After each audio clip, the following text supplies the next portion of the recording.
درێژکردنەوەی ماوەی ڕاگررتنی گەشتەکان بۆ فڕۆکەخانەی سلێمانی لەلایەن تورکیاوە زیانەکانیش لەگەڵ خۆیدا زیاد دەکات.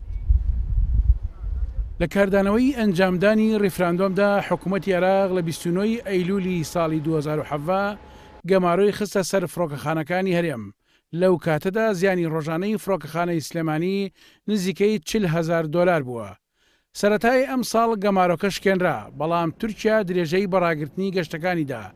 لەو کاتەوە تا ئێستا بەلایانی کەمەوە ڕۆژانە 20,000 دلار بە تەنها زیانی ڕاگررتنی گەشتەکان بەر فڕۆکەخانە دەکەوێت و لە ماوەی 15 مانگی گەمارەشدا دەکاتە زیاتر لە 9 ملیۆن دلار.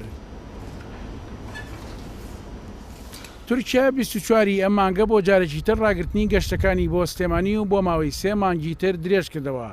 ئەوەش بەواتای ئەوەی سلێمانی لە 60 گەشتە ئاسمانەکانی لەدەست دەدات.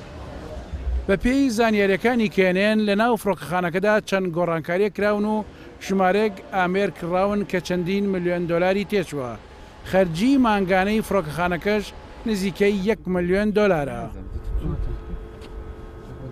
جگە لە فڕۆکەخانەکە بە شێوەیەکی گشتی بەهۆی گەمارۆکانەوە کەرتە جۆراجۆرەکانی سلێمانی زیانێکی زۆری بەرکەوتووە.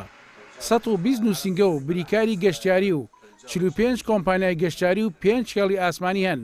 کارەکان بە ڕێژەی لە 60 کەمی کردو، زیاتر لە 10 نووسینگە و کۆمپانیای گەشتیاریش داخراون.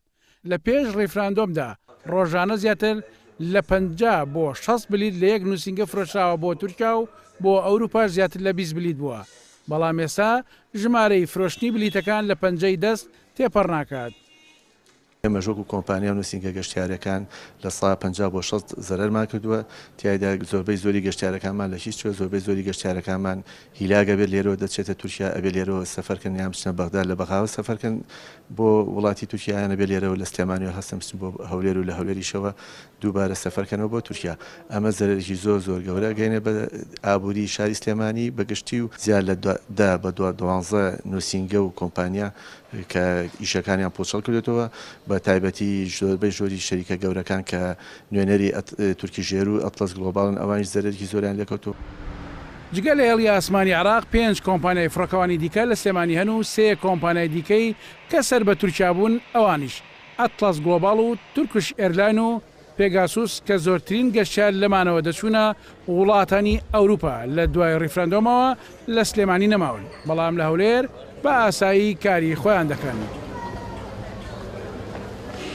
بڕیارە نوێەکەی تورکیا لە کاتێکدایە لە چەند نەفتەی ڕابردوودا بە فەرمانی قوبات تاڵەبانی جێگری سەرۆکوەزیرانی حکوومەتی هەرێم بارەگەکانی تەفگەری ئازادی لە پارێزگای سلێمانی و دەوروبەری داخران.